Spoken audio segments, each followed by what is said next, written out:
Well, Marvin, I'm glad we're getting to taste now what we've been serving and making all day. Yeah. Wow, super. Hard So work, where huh? do we start? Where do I start? Up to you, Sushi man. muna? Sushi Sushi. muna. Sushi muna. This is our spicy tuna salad. Yeah. One of our best sellers.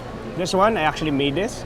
Really? This is dynamite roll. I conceptualized that. Yeah. I made this one. You made this one. Yeah. Okay. What did you make? Well, you know what? The I rice? made this. No, I put this in there. But you know what? Let me ask you. Sumo Sam, out of all your restaurants, how many restaurants do you have again, more or less? Mga ano? 14. Oh my gosh. And we're opening 4 in the next 2 months. That's neat. In all restaurants. All restaurants. So tell yes. me your early beginnings. How did you get into the restaurant business? This is my baby. This one? This is So my baby. could this be possibly your favorite? Generally? Yeah, you Okay. can say that. It's hard to tell which my favorite is, but yeah, we started with this one. How long But ago? This is a 5-year-old restaurant. Okay, 5 years so old. But before this one, I invested in my friend's restaurant, Oyster Boy. But after that, I told myself and my friends that I wanted to have my own concept. That is But neat. even before that, I was telling you a while ago, it started with when I endorsed Mr. Donut and then asked for 2 stores from them, and Yeah. I learned the business from there. And my family and I thought of a food cart business.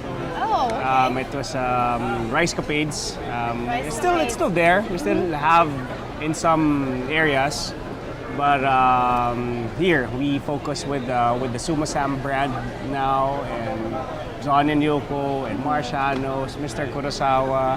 We have so you have Japanese, you have steak. we have Italian. We have Japanese. We have Italian. We have Asian. We have Chinese. Yeah, and we have a Filipino. Filipino, what's the name of the Filipino one? The Filipino, it's Cafe Tantitas. We have that in one of the malls in Cubao, but we're moving it to Makati. We're just looking for a space. I see. So, as far as the restaurant business, like the bar business, and whether it's the States or here, it's a really tough business to It be in. is. It is. So, but how do you, Very detailed business. how do you make money and then just keep expanding? You had to have some challenges, diba? What are some of the challenges that you had while I eat this? Well, when we started, brief history about Sumo Sam. Yeah. I frequent this mall because I used to live like 5 minutes away from here, one of the condos. And I come here, I work out actually, that's a hotel across the mall. And then I get my clothes from my sponsor, then here in the mall. We watch a movie here. And I know that there's no Japanese restaurant here. Yeah. But when I opened up the idea with my friends that I wanted to I opened my own concept. One of our friends, Raymond, actually it was Ricky that I talked to, and then Ricky said, let's talk to Raymond. And then Raymond said, okay, let's start one. Okay. And they offered this space to us. At the time, walang takers dito. Kasi this used to be a computer shop floor. Yeah. And it actually didn't do very well. I see. So, wala masyadong may gusto ng spaces dito. Yeah. So, when this space was offered to us, syempre, bago kami sa business. So, we bit the bullet. risk- Sabi namin, the risk was okay, there? sige. Was that first year tough? No, it wasn't. The first day wasn't at all tough. Okay. We opened we weren't supposed to open December 22 Yeah. because we were still fixing the furniture. But you know how Christmas is in Manila. Yeah. So ang daming tao sa mall, ang daming nagsha-shopping. So we weren't supposed to open on that day, on December 22. Pero may mga families, please, patry. Sabi namin, we can't yet. We're just starting to fix the kitchen now and we don't know if we can serve you. Sabi nila, sige, patry, pa-check mo naman kung pwede. So we checked. Sabi ng chefs namin, sir, siguro pwede tempura lang, tsaka Japanese Which, by fried the way, this rice is and very some... good tempura. Thank you. And Oh, some sushis. let me try. So, pumasok yung mga families. That's how it started. That evening, mouth. lakas na. Tapos, yeah, it went on. It went on. I guess, actually, I can say it's also the partnership that I have with my friends. Okay, so Ganda you ng have energy a namin. corporation. Yeah. And can you talk a little bit about that? Kasi ang hirap magsama-sama sometimes, di ba? Yeah. So what's your advice? Well, here's what it is. On our show, you know, we went in and we helped you out. Yeah. You know, that's what we report for duty. And then afterwards, we make cuento. And I'm glad this is probably the best cuento we ever had because we weren't served up like this before, diba? So what we have is for our kapuso that are all over the place, whether it's in the Philippines, the States, or wherever, Dubai, what have you. You know, syempre, they want to hear from someone successful.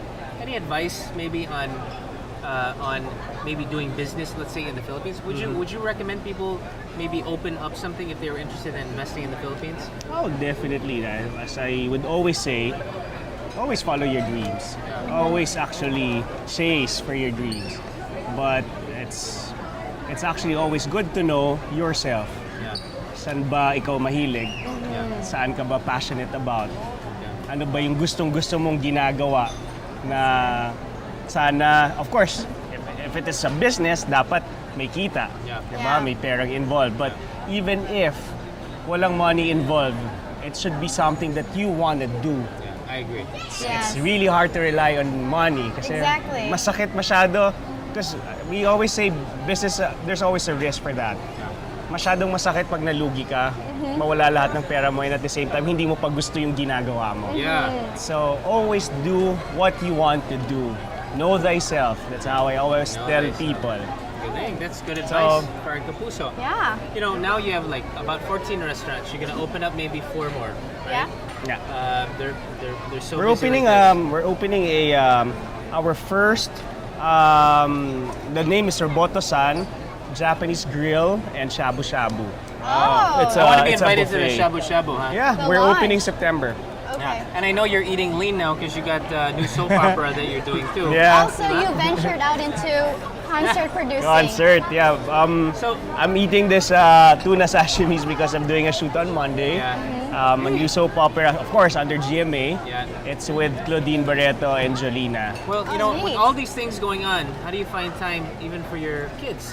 Well, buti na lang, we share the same hobby and passion. We like to watch movies and we love to eat. And ayun, mahilig sila sa sports. So sometimes, then when I was training pa archery, sinasama ko sila sa training ko. But right now, they're training golf. Hindi ako naka-train ng archery. So sometimes I go with them. Very Well, honey, I neat. think that we learned a lot today from Marvin. Yeah. And I want to get to eating some more. Come Let on. Marvin eat because he's talking this whole time. I know. He can't even eat. Yeah. He's only eating his stuff. Well, thank you for sharing the entrepreneurial spirit with us. Thank you also. And you know, I Thank feel you. blessed kasi talaga. Number one, I want to see the next concert that's coming up in October. I can't tell you I yet. know, but I want to see it. And then number two, I really want to try the food that I help kind of prepare, especially yung The kanin. rice. Yeah. Okay, let's go eat that. Come on, Okay, come let's on, dig come in. on, dig in. Thank you. Here. I'll serve you. Oh, I have. Thank you. you. I have some of this. Here's beef tepan. Naman. Oh, thank you. Uncle Ronnie's favorite. Hi, I'm Marvin Agustin. Kung kaya ko, kaya mo rin. Is your home value underwater? Huwag mag-alala, nandito kami para sagipin kayo. Tawag na sa Kiros para sa inyong libreng konsultasyon. 1-800-597-9797 or visit our website at heroes.com. Kiros, helping your family reach financial wellness.